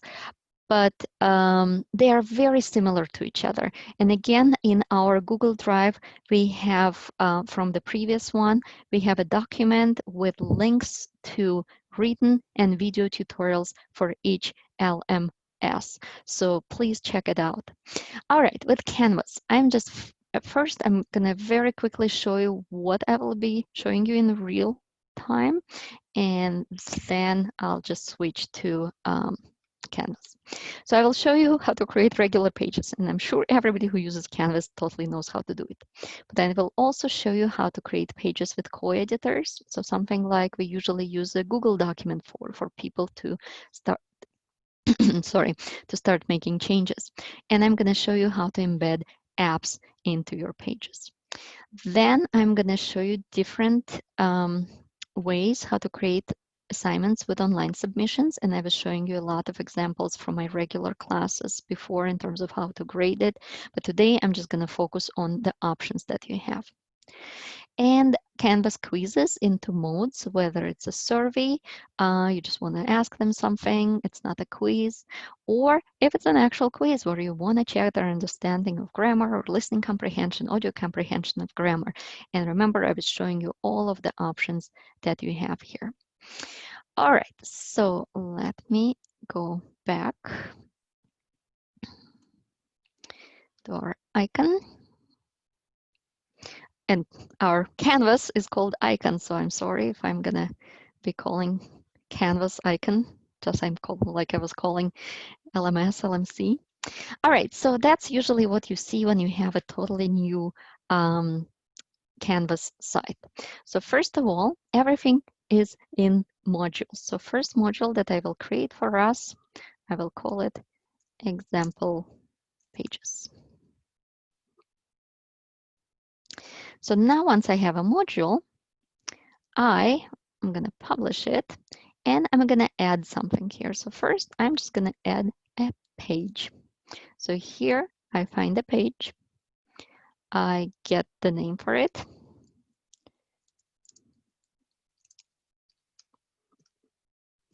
And here it is. So once I go to this page, I can add all possible content. So here you can see that we can type our instructions.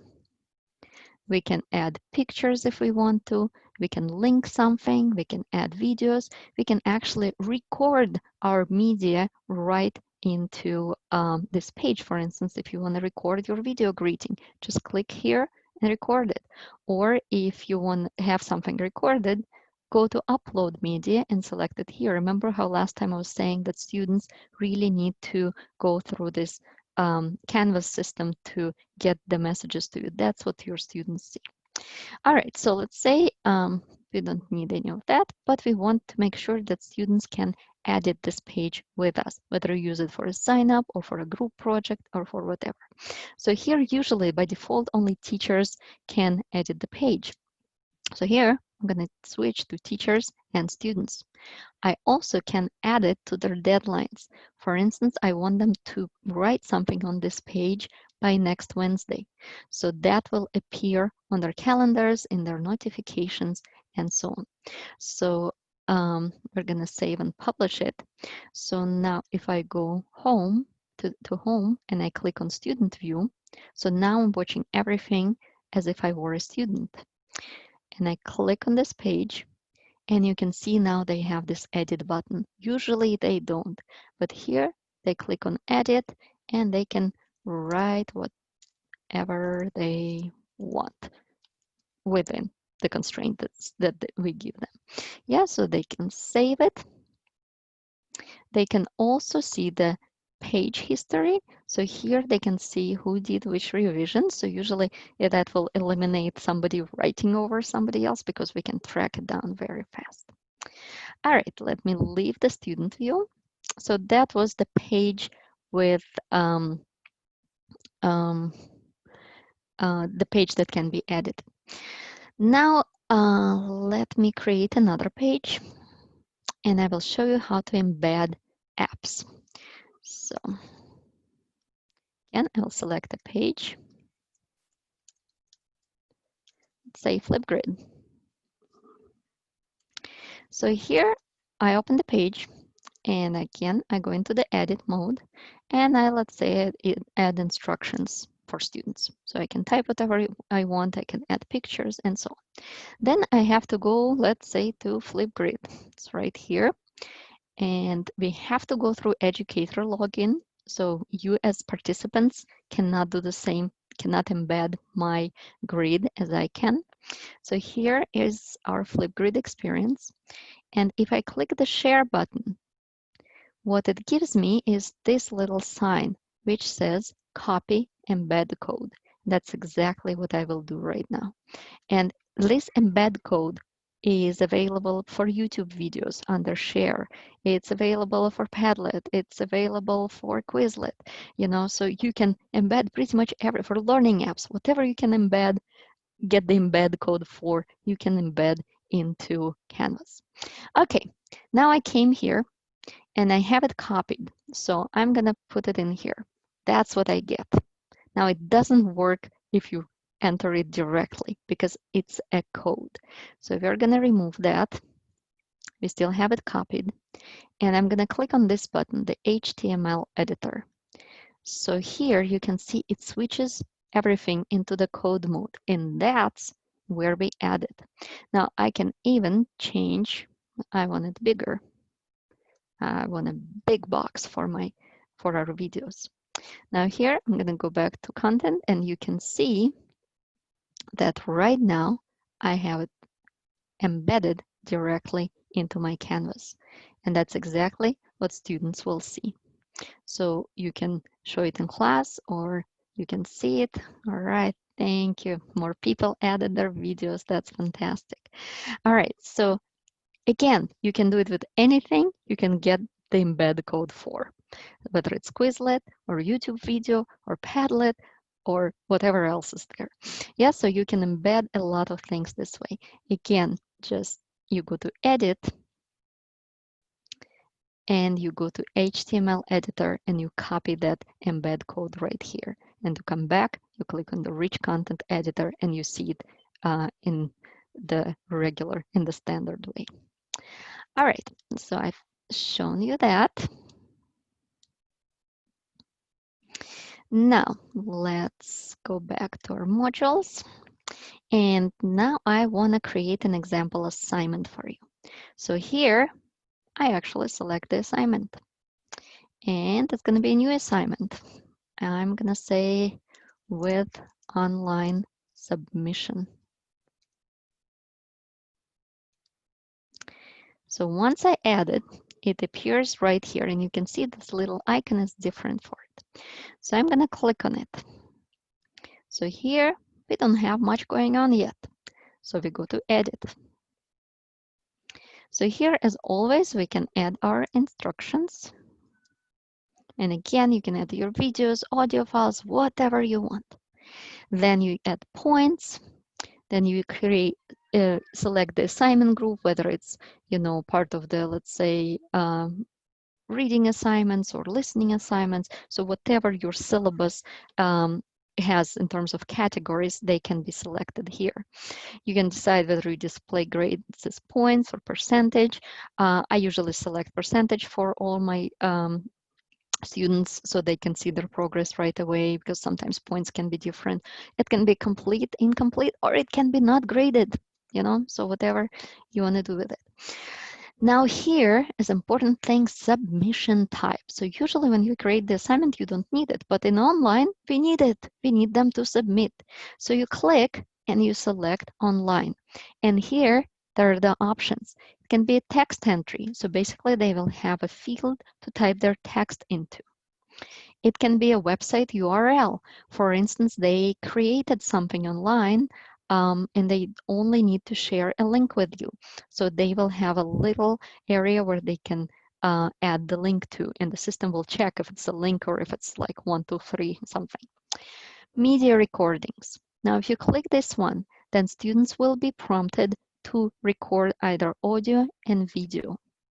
And file uploads. Remember how I was showing you that they can take a picture of something they wrote in their notebook and they just submit it to you? That's the type to select.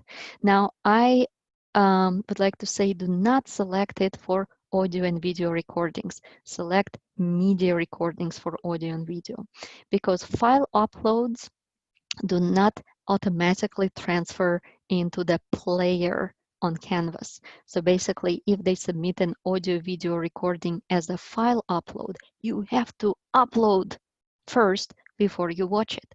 However, if they upload it via media recordings, then Canvas will display them to you in the speed grader mode, and it's very, very convenient. You can download them if you want to, but you don't need to. So like grading their video and audio assignments makes it very, very fast. It's like bam, bam, bam, one after another. All right, so let's stop at the media recordings. And again, you can have all of the due dates. Let's publish it and let's see what students will see.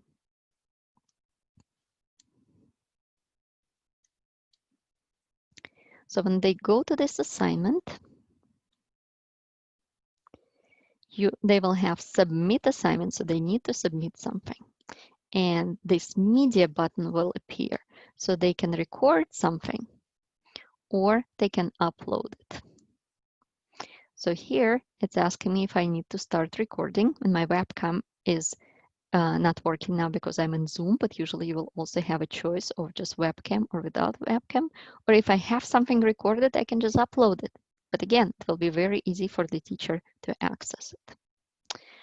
All right, and finally, I know I'm kind of I will be going for like a couple of minutes over time, so I'm sorry about that. So here, if we go and select one more thing that I want to show you is how to create a quiz. Now, before I do that, let's say you have a module that you want to copy. Now, if you click here now, it's very easy to duplicate the whole module. Take a look. It's right here. Now, and you can edit and whatever. Now, if you have a quiz within your modules, it will not give you this option to duplicate. So it's better to keep the quizzes separately if you want to, let's say, duplicate 1 week after another or things like that. Just keep that in mind. All right, but I want to add a quiz. So quiz, it's going to be a new quiz, and I'm going to call it test quiz. No pun intended. Now you also can access your quizzes under quizzes. So if I click here, this test quiz appears under quizzes also. So let's see what we can do with it. There are a lot of options, and your institution, if you're working with Canvas, will have a lot of tutorials. So here is where you decide on the general settings and some of the things that you need to decide if you want the students to see the correct responses or not. I usually unclick it, but you know, and sometimes we want them to see the responses, and sometimes we don't want them to see the responses. Let's say if it's true, false, you know, and so questions. Here you can have a new question group, new question, And under questions, you have a whole variety of things. So text, no question, will give you just like a headline. And here you have multiple choice, true, false, fill in the blanks, and so on. So numerical answer is in languages, you would say, hey, when do we ever use it? But I use it in my lectures when students present their own presentations, and I ask students to have to submit their own ratings. So there is peer assessment going on. So here I make the quiz anonymous, and you can make it anonymous if somewhere under settings.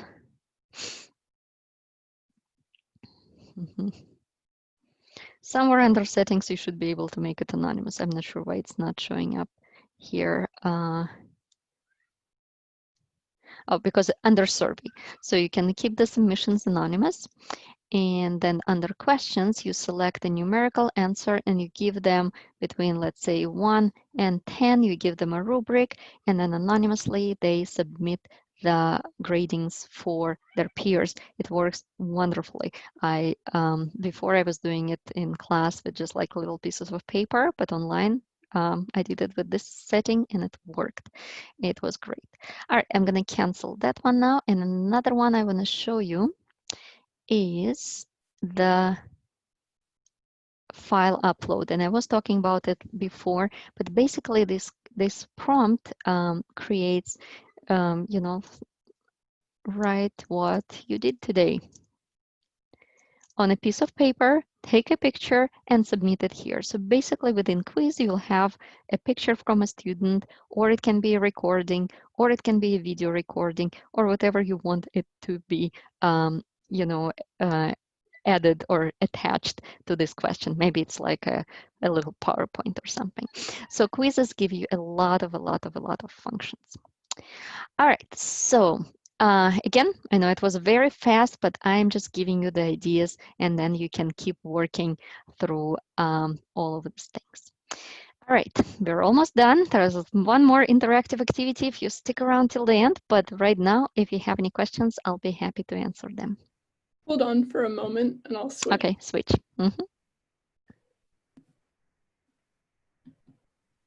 All set. All set. All right, Olga, are there any questions?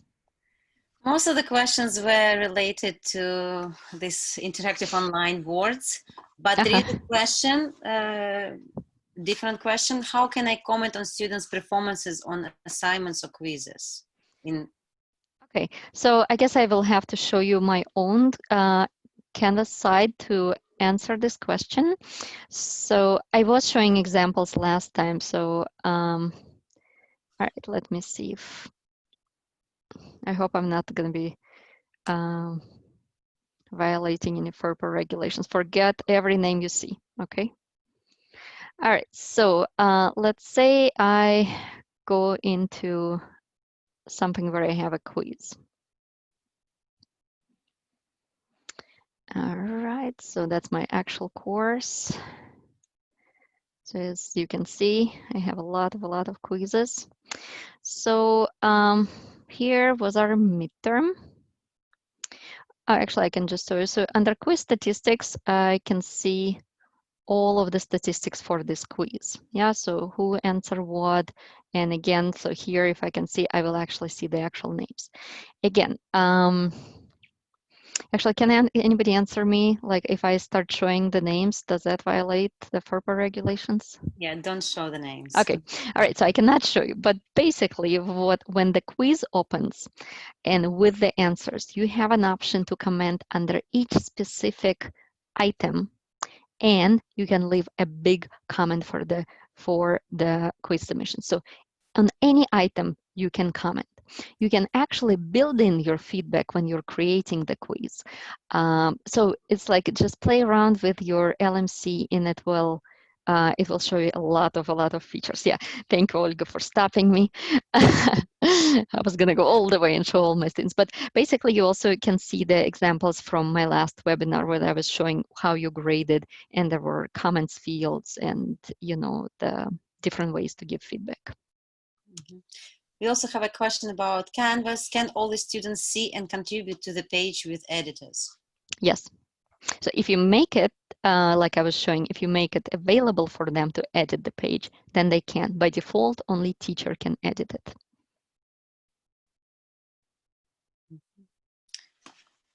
Okay, I think so far, I think we have, that's all.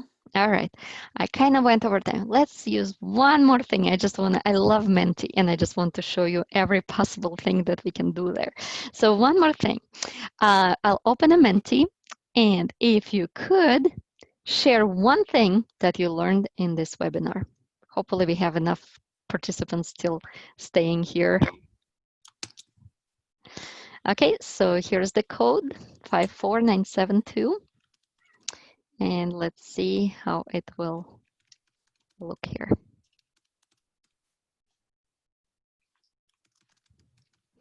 So it's menti.com and then 54972.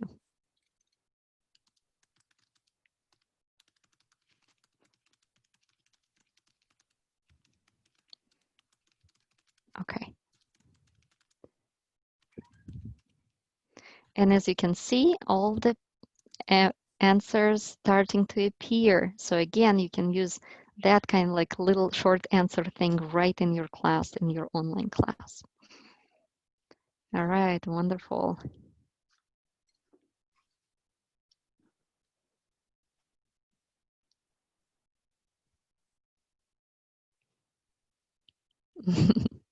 All right, the fake iPhone text, somebody like that, fantastic. All right, thank you, thank you. Thank you, everyone. I was showing you how to do it. So the next workshop, just to remind you, is happening on Friday. And here's our animated arrow. So we're going to put the last puzzle piece into this webinar series. Again, if there were any questions to me, I will go through our chat after my presentation, and I will again post the question answer document under our Google files, just like I did last time. So if there was a question unanswered last time or this time, look for the question and answer document under our Google Slides. All right. Thank you very much, everyone. Thank you very much. And please follow the link in the window. I will repost it. And the survey. Survey. We will also send the link to the survey in our email. Anna's PowerPoint slides, the PDF copy of PowerPoint slides will be available now in our Google Drive folder. Again, to remind you where it is located, you'll get a link to the Google Drive folder along with a link to the recording of the session and the link to the survey. Thank you. Thank you so much. Thank you, everyone. I hope it was useful. Please fill out the survey. And thank you so much for wonderful interpreters today, for Amber. Yeah, thank you. Sarah, thank you. Thank you so much. You did a wonderful job as always, and we really appreciate your help today. Enjoy your day, evening, morning, whatever you are going to face in the next few hours. Okay, all right, bye everyone. Thank you. Thank you very much. We'll see you on Friday.